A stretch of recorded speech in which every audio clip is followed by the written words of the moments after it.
as things stand at the moment, they're opening the airport next week. So I hope that will so why can't Jonathan come home? Enable us to go. But we'll see. Sarah, you're doing a good job. You're letting people in. I'm actually waiting for Ami.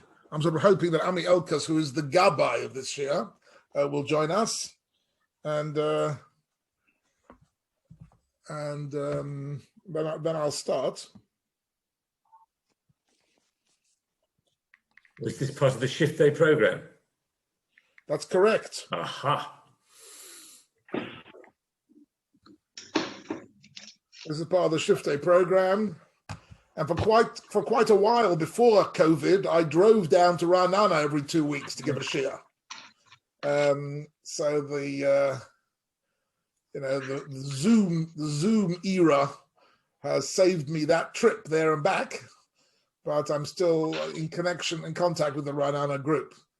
Joanna Reese, how nice to see you. Hello from London. Hello from London. That's very nice. It's a nice opportunity. So what time? The husband It starts in a minute, maybe 45 minutes. We'll listen to it. I can wait till. I want to know, Rabbi Kimche, how did you get an ID beginning with 613? Yeah. Was that on purpose or is it Yes, just coincidence? I signed up. You have to buy a membership of Zoom, a monthly membership, and then you can choose your own number. It's like choosing your own car plate number. Amazing. That's choose my own number. So there it is. 613-998876. It's quite easy to remember. It's a good one. Easy to remember. We like it. Absolutely. Graham is with us. Good evening, Graham. Nice to see you. Nice to see you. Lawrence Begner. Nice to How see are you, you? Lawrence. How Yes. are you? Thank you. Doing well. Baruch Hashem. All doing well. Do we need any tech? And who else do I? Tamara Russell. I can see Tamara Russell. Good evening. Nice to see you. Part of the Ra'anana team. The Ra'anana contingent.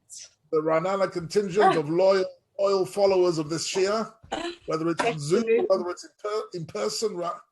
I just smuggled myself in from London. Ah, London calling, I hear. Chava, how are you? Chava Woolick is with us. Very nice. We'll be starting in a moment. I'm not sure why. Okay, Ami has just texted me that he's trying to get in, but his Wi-Fi is down, so he's trying some other way. So we'll start without him. Okay, good evening, ladies and gentlemen. We're going to spend a bit of time getting into the Pesach mode of thinking and sharing some Divrei Torah together. I've chosen a topic this evening of Matzah. My topic, the title of this evening is the Matzah, breaking it, holding it, and eating it. And the various levels of significance of Matzah is something which I'm sure many of you have heard tons of Divrei Torah surrounding the Haggadah, the Matzah. I'm hoping this evening I'll be able to add a little bit to your collection of insights into Seder night. Before we get into Matzah, I'd like to make one or two preparatory ideas. One of the interesting themes to mention at the Seder night is that the Seder, actually, the structure of events, Kadesh, Urchatz, Karpas, Yachatz, has got 15 stages to it. And this number 15 is not a random number. No numbers in Jewish life are random, but the number 15 particularly is a very powerful number, and the Maharal speaks about it in the Sivas Olim in a couple of places, that the number 15 represents the idea of growth and development.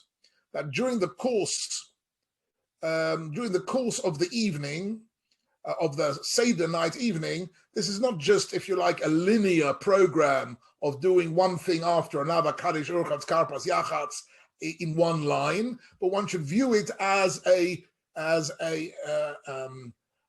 process of elevation, right?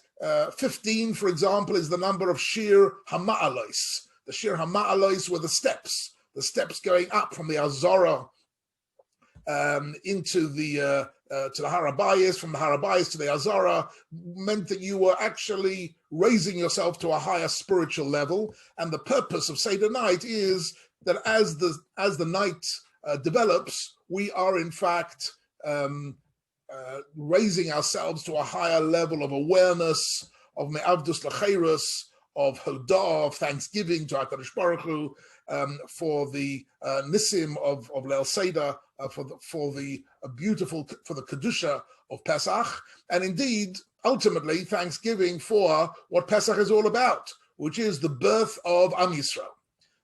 Pesach brought about the creation of an entity which was called Klal Yisrael. Before that, you had Bnei Yaakov. You had families, you had the children of Abraham, Yitzchak, and Yaakov.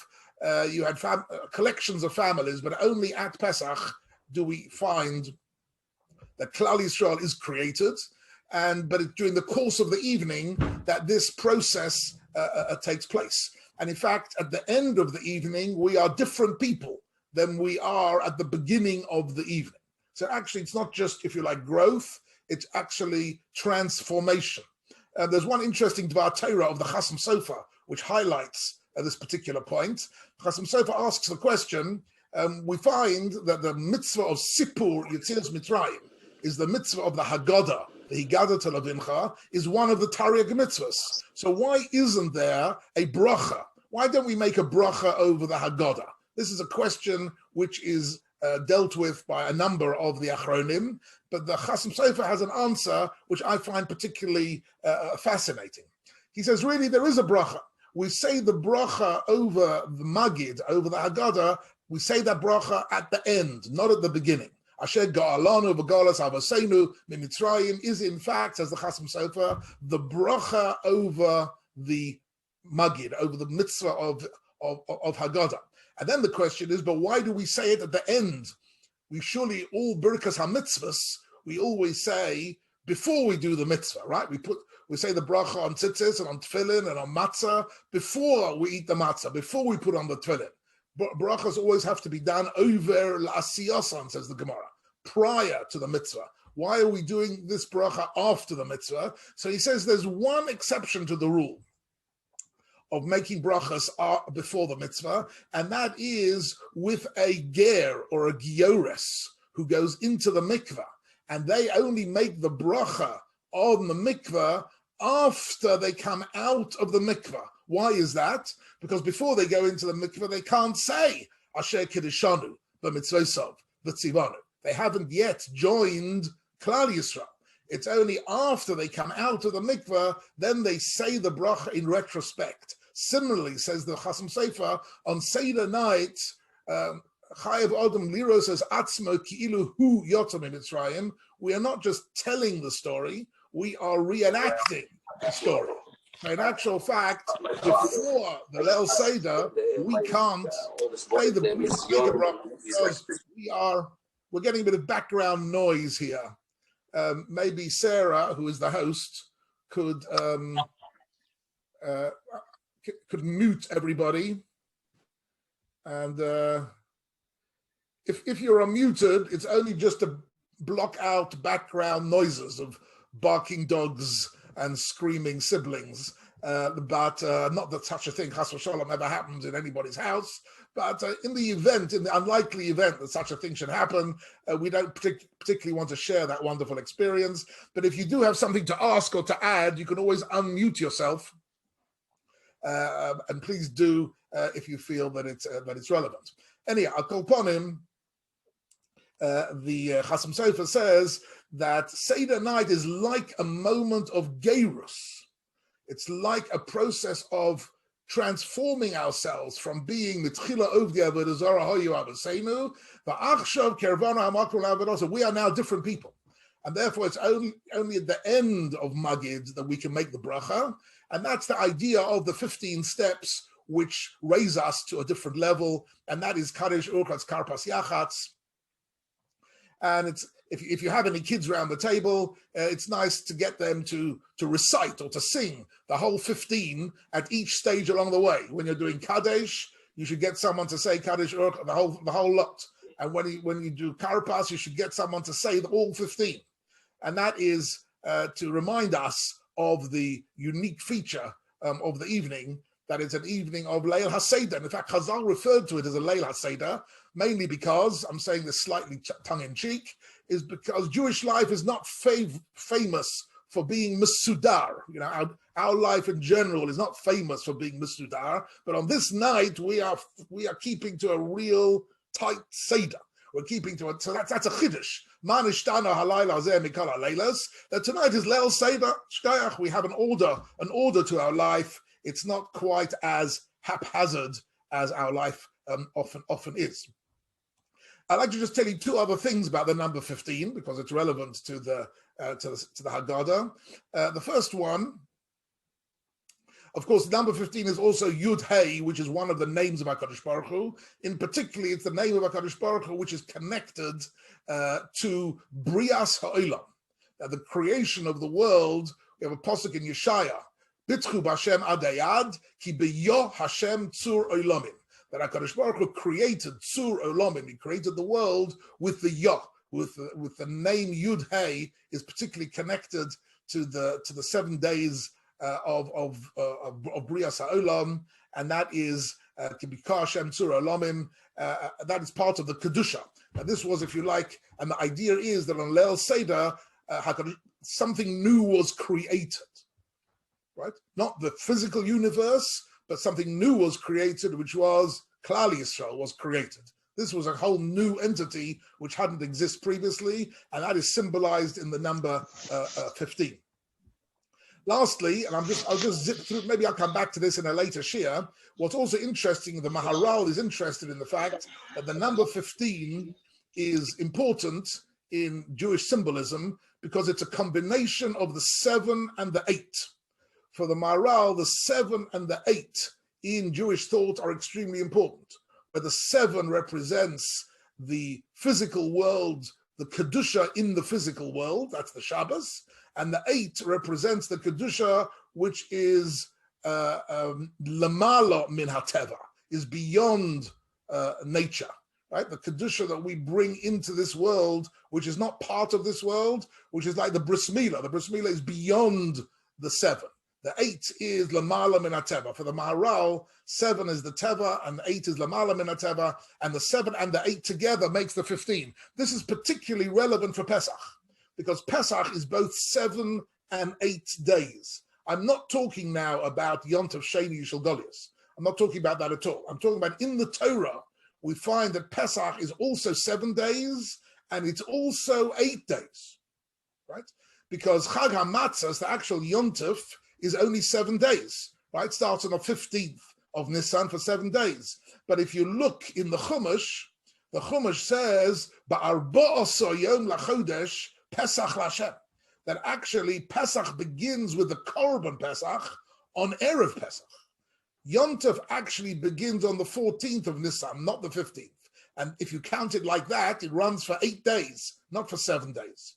And that's indeed why the Issur of Chametz comes in already on Erev Pesach, because Erev Pesach is already Yontav.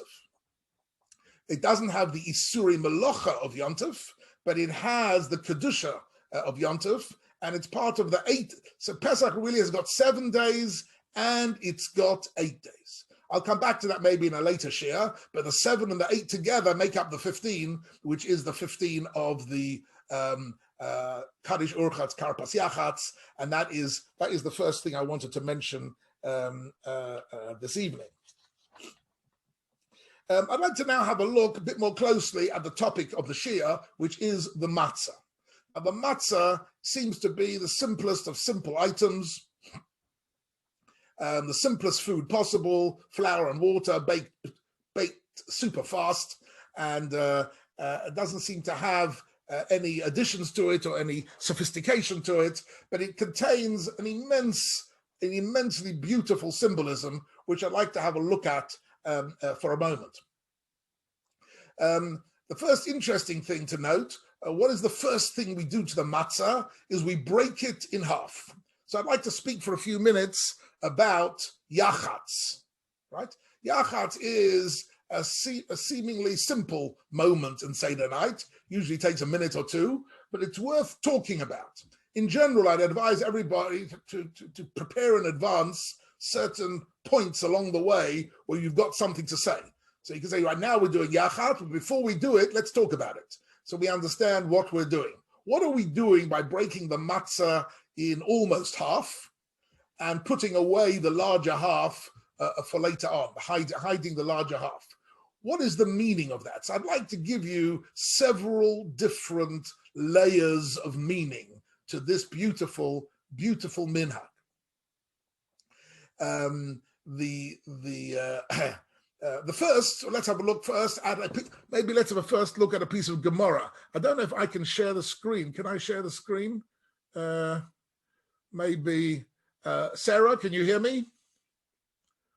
I think Sarah. I made Sarah the host, but I don't think she's. Yeah, here sorry. anymore. Yes, you can share now. Sorry, I've enabled you to share. You've enabled me to share. That's very kind of you. Okay, so I want to maybe just share with you.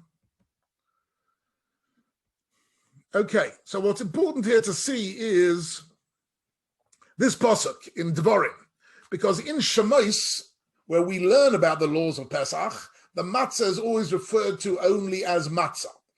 But in Parshas Re'eh, we have a new word which is used once, which says lo sochal olav chametz, shivas yamim tochal olav matzos, and then the Torah adds here two very interesting words. L'chayru, we know what matzahs are, we've had them before, but here the Gemara says lechem oini. This new definition, lechem oini, is of extreme importance, and Chazal are very focused on this particular definition of the matzah. And I want you to pay attention. So we know that the word oini means poverty, right? Aniyim, a poor people. But the word oini is usually spelt with a vav. Here it's spelled without the vav, ayin nun yud, which actually spells the word oni, which means a poor man, right? So here the Gemara, but also there's another layer of meaning to the word oni, that also oni comes from the word la'anot, ayin nun hey, which means to answer and to talk about. V'onisa v'omarta means to make a statement, to discuss something, right? So lechem oni, so the Gemara takes on both of these meanings here. So have a look here. This is the Gemara in Psachim. Everybody with me? Omar Shmuel, lechem oni ksiv. So the first thing Shmuel says is lechem she'onin olav devarim.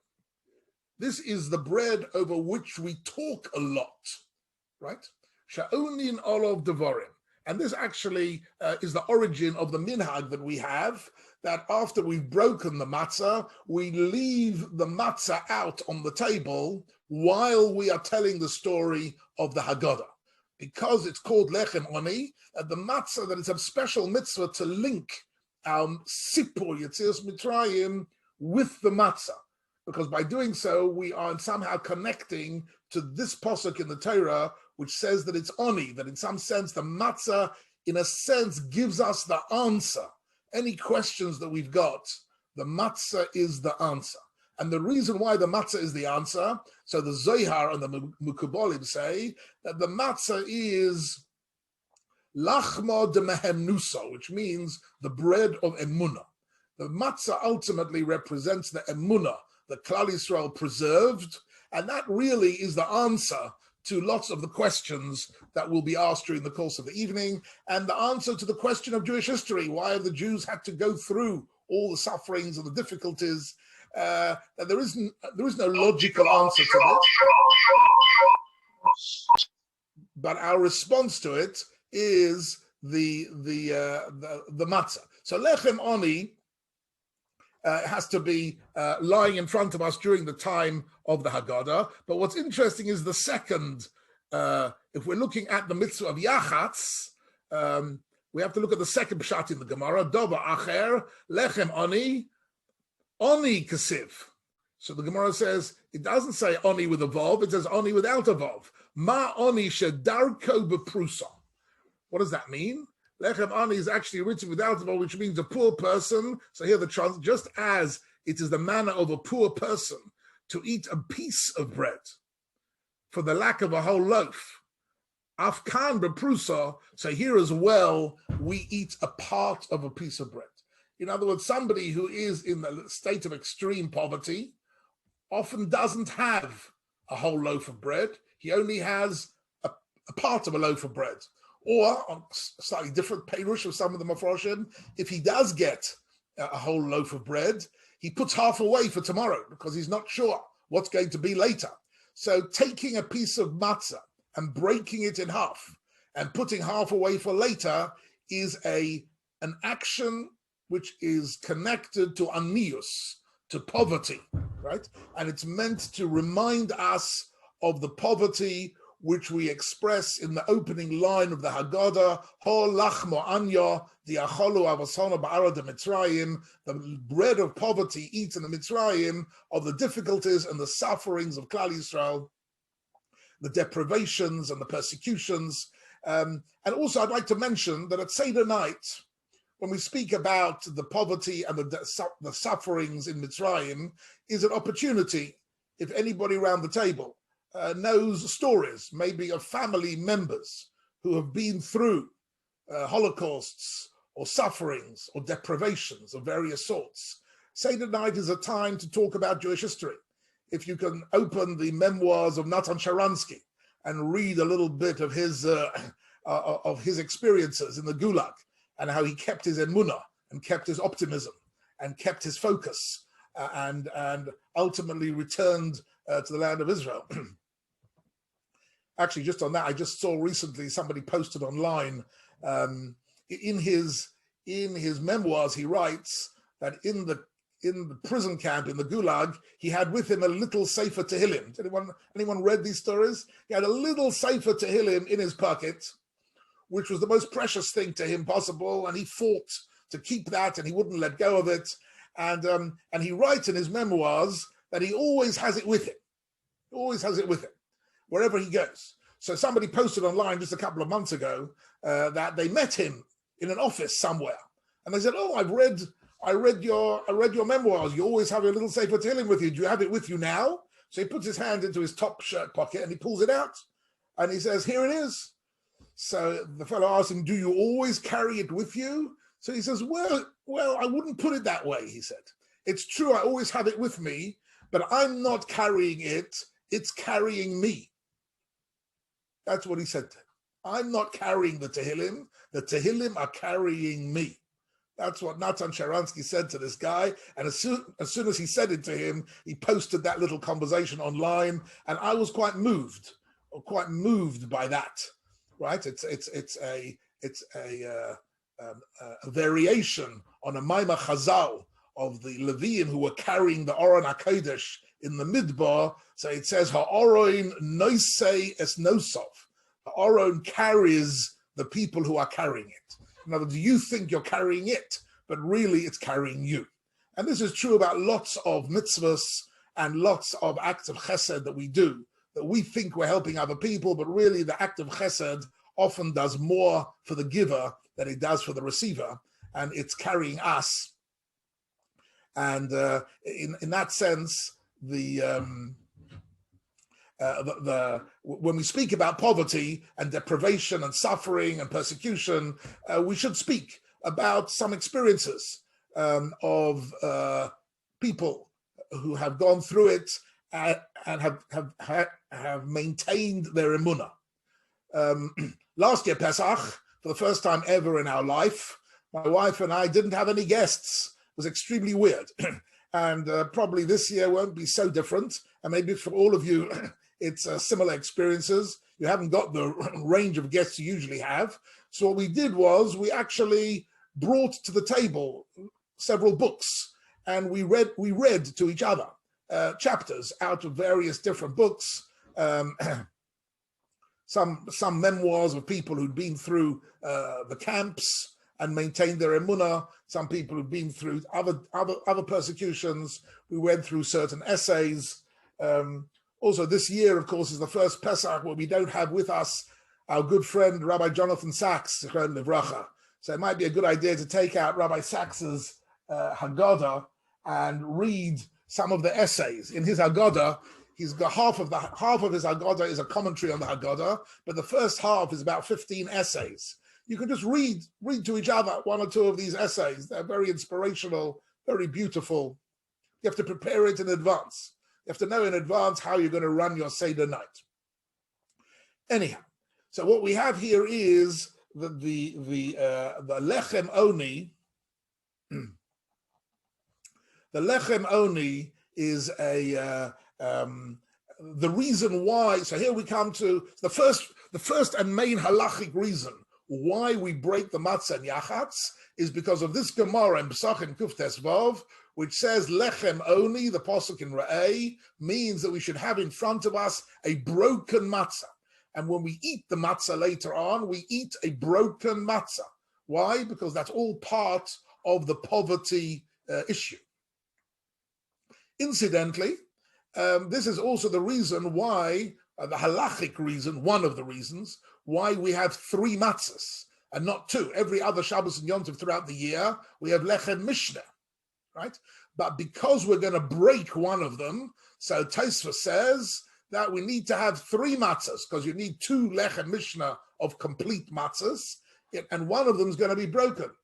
Other Mefarshim take the view, the Rambam, for example, the Vilna Gaon takes the view that on Seder night you have 1.5. You don't have two full matzahs. You don't actually have 3. But the minhag of Klal Yisrael, also mainly for Kabbalistic reasons, which maybe I'll touch on a bit later on, we use 3 matzahs. But the original halachic reason is because one of them is broken and doesn't count as a lechem mishnah.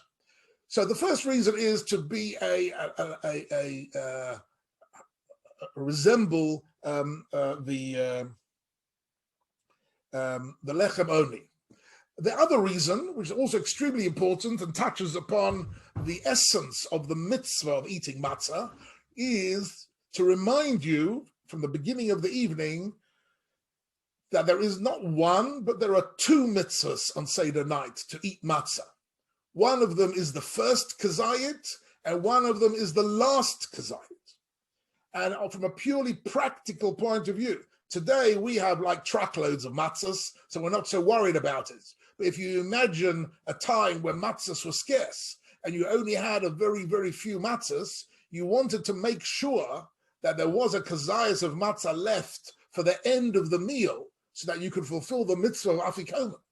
So you broke the matzah in half. The first half you ate at the beginning of the meal. You ate the first half, and then you had the whole meal. And then at the very, very end, just before benching, you had the afikomen, which was the last kazayas. And we break the matzah in half in order to make sure, to remind ourselves of the 2 mitzvahs of eating matzah, and to make sure, in addition, that there is actually enough matzah left to fulfill the mitzvah of afikomen at the end of the meal, and that we don't by mistake eat it all up during the meal. So that's a practical reason. So the first reason is lechem oni. The second reason is a practical reason to make sure you're going to fulfill the second mitzvah of matzah. You might be surprised to learn that actually there are some Rishonim, notably Tosfos and the Rashbam, who take the view that the main mitzvah of matzah on Seder night is the last kazayis of the meal. The last kazayis, the afikomen, we often don't take the afikomen very seriously because it's usually pretty late and we're usually pretty full and we've eaten a lot and we just nibble a few little crumbs of matzah for afikomen. But actually, afikomen is an extremely important part of the mitzvah of al achilas matzah.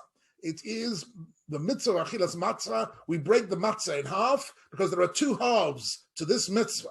Now, I want to delve into this idea a little bit and explain to you something really beautiful about this idea, that we break the matzah because there's 2 halves of the mitzvah, right? What does this idea actually mean? So there's something very fascinating about these 2 mitzvahs. some of the people here might be Daf Yomi enthusiasts or Daf Yomi followers. So we recently, a few days ago, started the last chapter of Pesachim, which starts with the Mishnah, Arvei Pesachim Samuch LaMincha Lo Yochel Adam Machetechshach, which says that on Erev Pesach one shouldn't eat too much. You shouldn't eat full meal. You shouldn't eat too much on Erev Pesach. Why? In order that in the evening you should be hungry and you should eat the matzah in a state of hunger, that you should be b'tei avon, not just b'tei avon like we wish people have a good appetite, but b'tei avon really means that we should be a bit hungry when we eat the matzah. That is part of the mitzvah. And all this, why should we be a bit hungry? So on a simple level, is be hungry, you'll eat the matzah with a bit more passion if you're hungry. But actually, the real reason is you're eating it hungry because it's all part of the lechem oni definition. The oni, the poor man, who doesn't usually have enough food to satisfy his needs, eats his food constantly in hunger.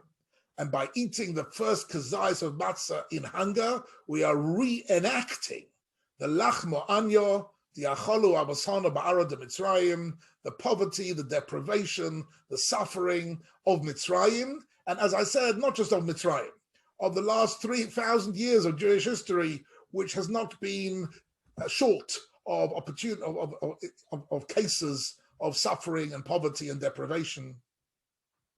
And that is the first kazayas. Now, fast forward to the end of the meal, and we're eating the afikomen. What does the halacha say about the afikomen? So the afikomen is eaten at the time of the meal, when in the time of the Beis HaMikdash, we would be eating a kazayis of roast lamb, right? That is the Korban Pesach. And the Korban Pesach is not eaten at the beginning of the meal, and it's not eaten for the main course, right? If you're following the last two chapters of Maseches Pesachim, you'll find out that there was another meat, there was different meat that was eaten as a main course on Seder night, the Chagiga meat, right? But the Korban Pesach meat was left for the very, very end. The final bite of food on Seder night was the Korban Pesach. And that is the ta'am, the taste of the roast lamb of the Korban Pesach is the taste that you're left with. And the halacha is that that has to be eaten al hasova. That's the words of the Gemara. What does al hasova mean? When really you're not hungry anymore at all. You're not hungry, you've just had a meal. You're now eating dessert. When we eat dessert, we're not hungry. We just fancy a little bit extra to eat. And on Seder night, we don't have a dessert of ice cream. We have a dessert of Korban Pesach. And this Korban Pesach is symbolized on Seder night by the kazayis matzah, because when we eat the Korban Pesach, we always eat it al matzos umerorim yochlu.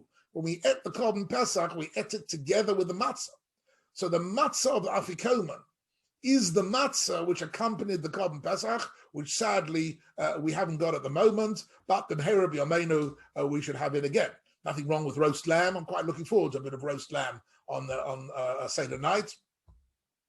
And but what's interesting is what the contrast I'm trying to draw for you is that the first kazayis is poverty, deprivation, and accompanied by a feeling of hunger.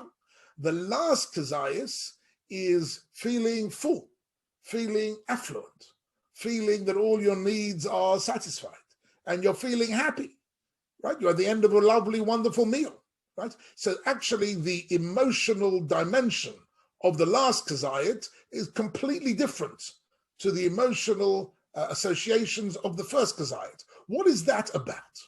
What is that really about? And this is something very interesting and profound, really a subject for a whole share, but I'll just touch on it very briefly. And that is the idea that actually throughout history, the nisayon, the test of emunah, as I say, the matzah represents emunah.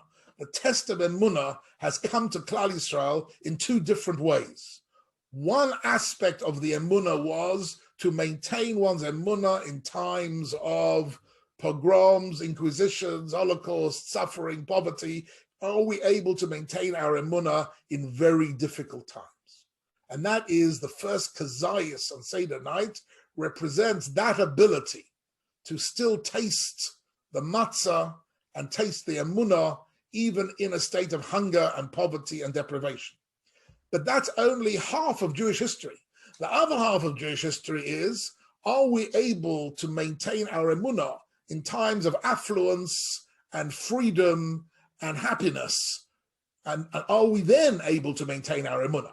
Sadly, as you know, in our generation, in the last, certainly in the last 50 years, sadly, we've witnessed massive assimilation caused not by persecution, not by any suffering or deprivation, but caused simply because people are immersed in a world of affluence and freedoms and can't resist the temptations of living a life of hefka, a life without mitzvahs. So really the two halves of the matzah represent these two halves of the experience of Klal Yisrael. What is the test of Klal Yisrael?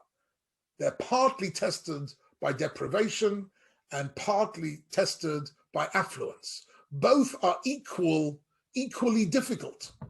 Both are equally difficult. Strangely enough, throughout Jewish history, sadly, it's a historical fact that the Jews have managed better to maintain their emunah in difficult times than in happy times. That seems to be a historical fact, which is quite sad in actual fact. I want to show you a pasuk, which you'll be familiar with, a pasuk from the Sefer Yeshaya. You're familiar with it, not because you're all familiar with Tanakh, but because it's a lovely song. The psukim in Yeshaya, which are famous, are only the songs. Okay, so this pasuk reads, "V'hoyo bayomahu." This is Yeshaya speaking about Yemos HaMashiach, Messianic times. "V'hoyo bayomahu yitoka b'shofar gadol," will be the sound of a great shofar, as we mention every day in our Shemona Esra.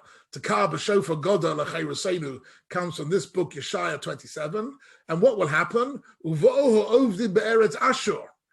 Those Jews who got lost in Assyria, v'hanidachim be'eretz Mitzrayim, and those Jews who got lost in Mitzrayim, and they will all come and return. B'shtachvu l'Hashem b'Har Kodesh b'Yerushalayim. They'll all return and come to Yerushalayim. So I want to share with you for 2 minutes a beautiful insight of the Malbim.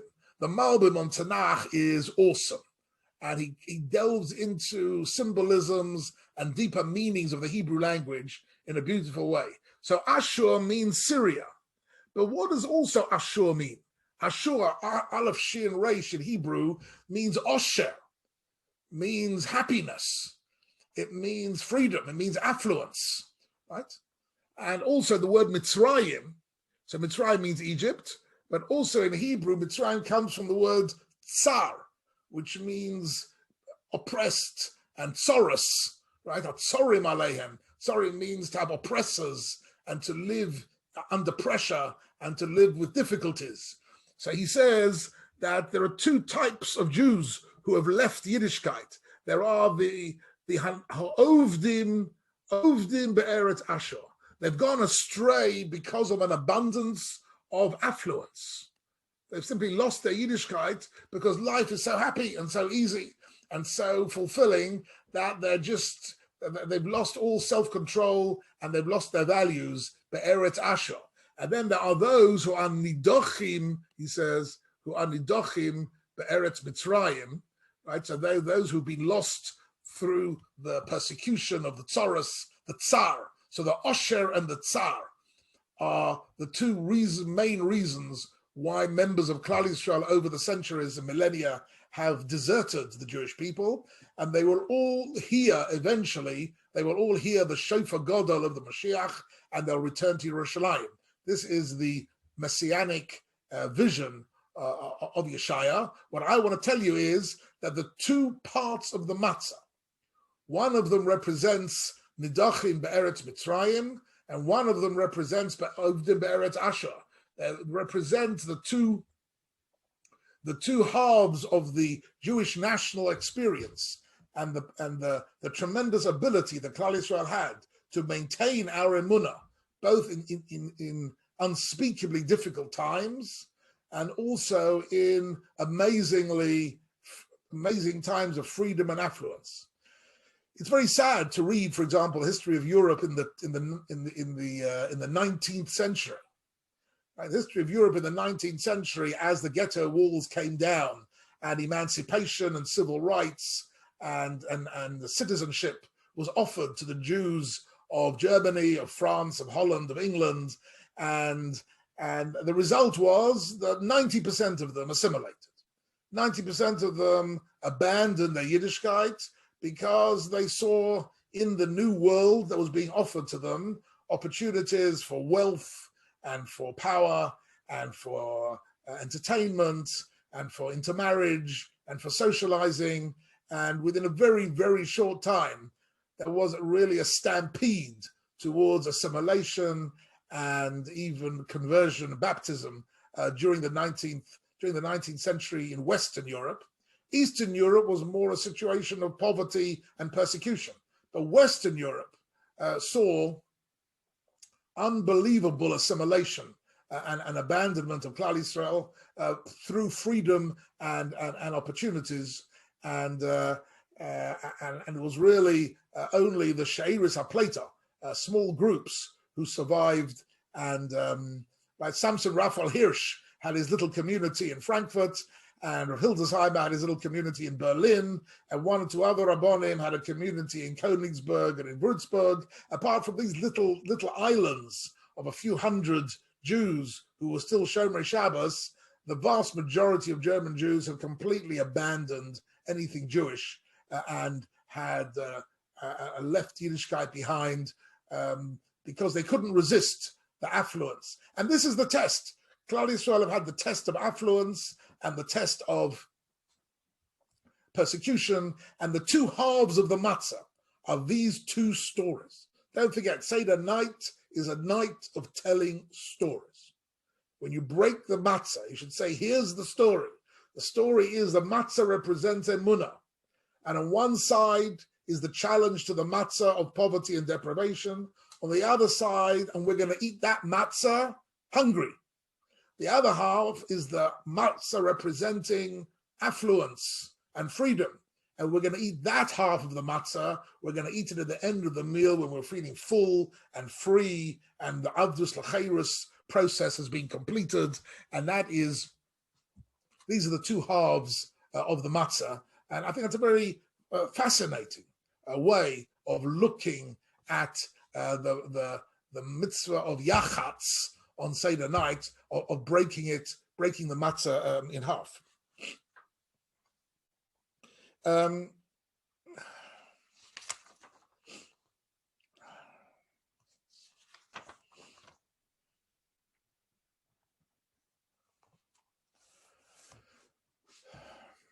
also like to mention, if we're talking about the matzahs, that actually the more mystical Kabbalistic tradition is to refer to the three matzahs as Avram, Yitzchak, and Yaakov. The three matzahs represent the Ovos HaKadoshim, and on Seder night, by taking three matzahs, we are reconnecting to our roots, right?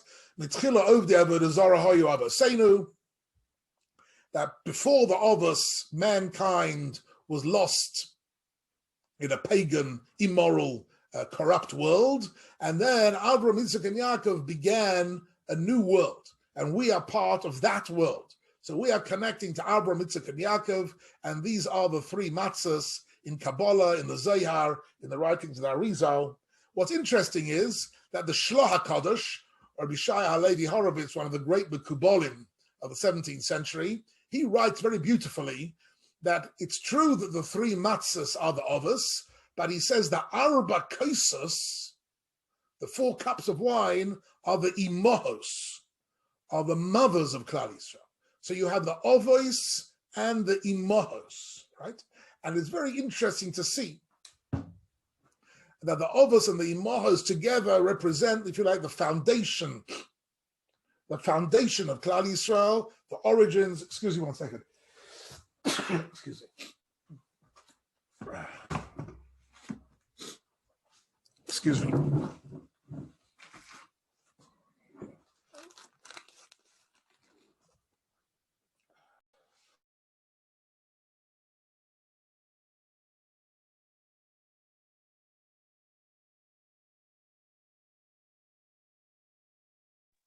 Rabbi, you need to unmute. Okay, I'm unmuted. Thank you for reminding me. The Ovos and the Imohos are the foundations of Klal Yisrael. So the 3 matzahs and the 4 cups of wine are Shlosha Ovos, Arba Imohos. That's an important basic part of the data of Seder night, but it goes much deeper than that. Because actually within the symbolism of the Arba Imohos, the Shlah takes you through the Haggadah and finds a connection between each one of the kosos of Yayin.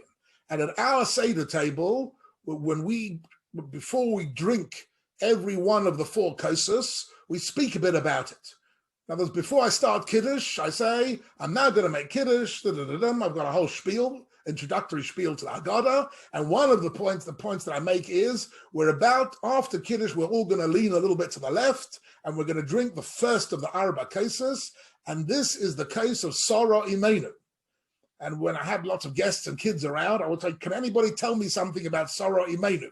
And that sparked off a bit of a conversation for 5 or 10 minutes about what was special about Sarah Imenu and who was she? Why is she connected particularly to Kiddush? Because Kiddush says, Asher bochabona mikol am, v'remamona mikol loshein, v'kiddushana b'mitzvosov. In other words, the chosenness of Klal Yisrael began with Avram and Sarah. And therefore, Sarah is thematically connected to the first case, which is the case of Kiddush. Right. The second case, again, so before I say the bracha Asher go'alona v'golas avoseinu mitzrayim, I say a few words about that bracha, which is actually a Mishnah, and then I explain it a bit, and then I say after this bracha, we're going to drink the second case, which is the case of Rivka. Right? Why is the second case the case of Rivka? Because Rivka also, Mitchila Ovdia V'Dazara Hoyu Avoseinu, the main story of the Haggadah is that Klal Yisrael came out of a pagan world and discovered Emunah, and that was Rivka. Rivka grew up in the house of Lavan and discovered Emunah. She wanted to join the family of Abraham, Yitzchak, and Yaakov. So Rivka is, in a sense, somebody who went through a process similar to that described in the Haggadah. Right. The third case is drunk after Birkas Hamazon, after benching, and that's connected to Rachel. Why is that the case of Rachel? Because Rachel's eldest son Yosef was the mashbir. He was somebody who provided the food and sustenance for the Jewish family, for the Jewish people, for the Egyptian people, and indeed for the whole world at that time. He was the one who, through his power of brilliance and personality, saved the world from a terrible famine, and he's referred to in the Torah as the mashbir, which means the supplier of sustenance to us all. So that's particularly connected to benching, who nosei lechem l'chol basa ki la'olam chazdei. The benching represents a theme which is connected to Yosef, the firstborn of Rachel, and the last case we say over Hallel, and Hallel is connected to Leah, because Leah named her son Yehuda, and she said, "Hapam oide es Hashem." She's the only one of the Imors who explicitly speaks about Hodah, thanksgiving, and saying Hallel to HaKadosh Baruch Hu. So you have Kiddush, Haggadah, benching, and Hallel are the 4 kosos. And these are, each of them, connected thematically to the Arba Imohos. So you have the Shlosha Ovos and the Arba Imohos. And I've got actually a nice gematria here for those people who like gematrias. In every group of people, there are half the people who love gematrias and half who hate gematrias. Okay, that's life, you know. We're about to enter into an election here in Israel. Half the country is Rak Bibi, and the other half are Rak Lo Bibi. That's the whole. That's it. That's the whole election. There are no policies being discussed. There are no issues being discussed. Nobody knows what anybody thinks about anything about Palestinians or the economy or anything. It's just a question: Yesh Bibi or Lo Bibi. That's it. Some love him and some hate him. And that's what, so we've now had 3 elections. All of them have only been about this one issue. And half the country love him and half the country hate him. So we're going to have another election where half the country will love him and half the country will hate him. And we will be back exactly where we started. Such is life currently in the Holy Land of Medinat Yisrael. I don't know why I spoke about this at all, but I just mentioned about gematrias. So here's a lovely gematria. One of the key words of Seder night is the word me'avdus lecheirus. Cheirus means freedom. Cheirus is spelled Chet Yud Reish Vov Tov. If you take out your calculators, you'll find that it adds up to 624. Chet Yud Reish Vov Tov adds up to 624. So you'll be interested to know that there are arba kosas, and the word kos yayin is 156, times 4 is 624. So 4 kosos equals cheirus. And then you take lechem oni, spelt like it's spelt in the Torah, ayin nun yud without the vav. Lechem oni equals 208, and 3 matzahs, 3 times 208, also equals 624. So the 3 matzahs equals cheirus, and the arba kosas equals cheirus. Okay, that's just a nice little gematria for those people who like numbers and feel that this is something which adds a new dimension to some of the familiar items of Leil Seder. Finally, I want to share with you a particular piece of Midrashic Agadata in the Gemara, which I remember discussing with Lawrence Begner, who is with us this evening. Lawrence, if you remember this, several years ago, we discussed this at some length. Here's a very beautiful Gemara with which we will end. This is my last piece for this evening. The Gemara is in Gemara in Shabbos, right? Daf Peites Amud Beis, and it reads as follows: Omer Mashul Bar Nachmani, Omer Rabbi Yochanan, my dichsiv. So they're looking at a pasuk in Yeshaya, which says, "My dichsiv ki ata ovinu."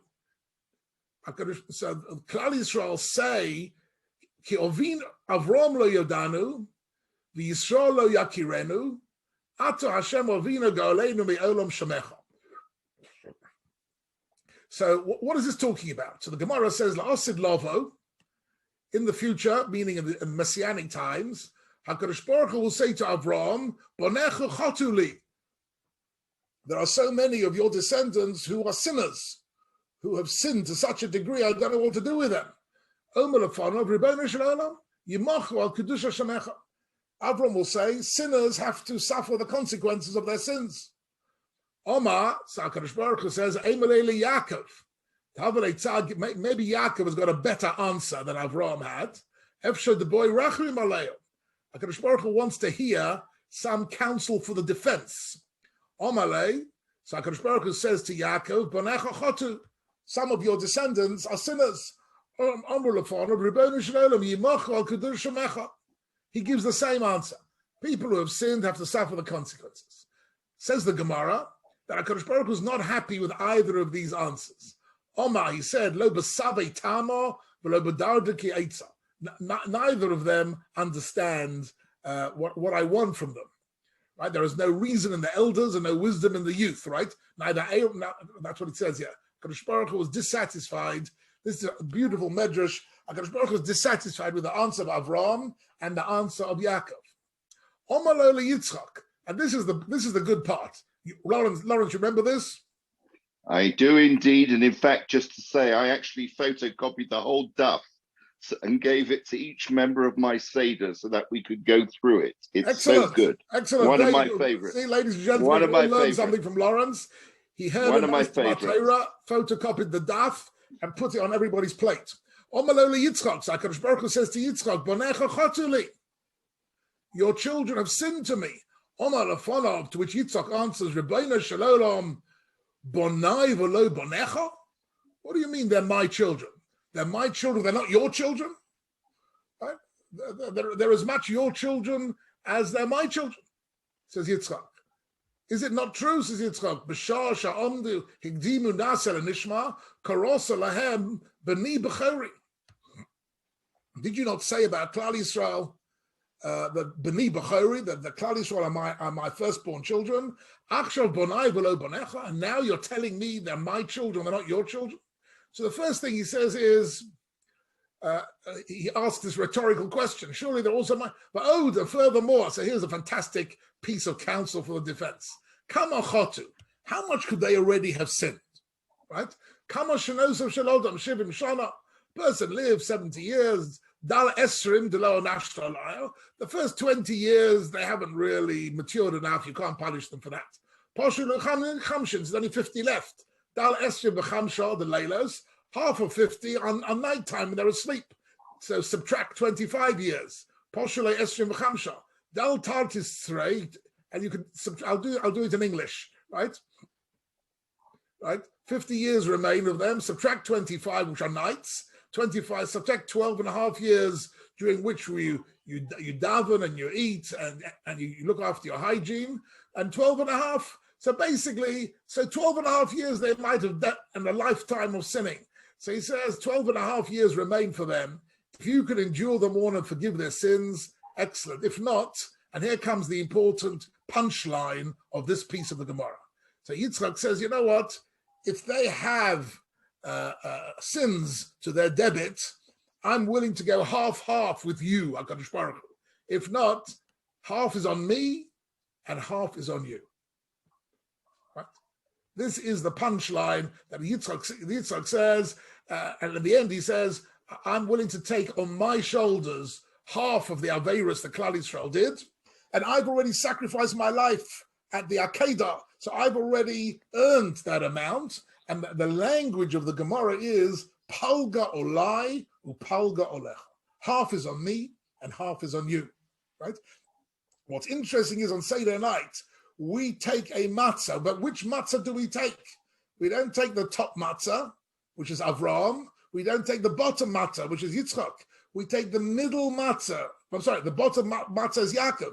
We take the middle matzah, which is Yitzchak, and we break it in half to symbolize palga olai upalga olech. Half is on us and half is on you, and the bit that is on us, we've suffered enough to forgive us for all our aveirus. So there is in mitzvah of yachatz so many different levels. Just to remind you, the first mitzvah of yachatz is because it's lechem oni ma'oni beprusa, to symbolize the poverty of a poor man. The second bit of yachatz is a practical issue to make sure you've got a kazayis left for afikoman at the end of the meal. The third issue of yachatz is the two great tests that Klal Yisrael had to pass throughout Jewish history. The first is poverty and deprivation and persecution, and that's the first kazayis, eaten in hunger. And then there is the other test, which is the test of affluence and freedom, which is the last kazayis, which is eaten al hasayva, right? So that's the third reason.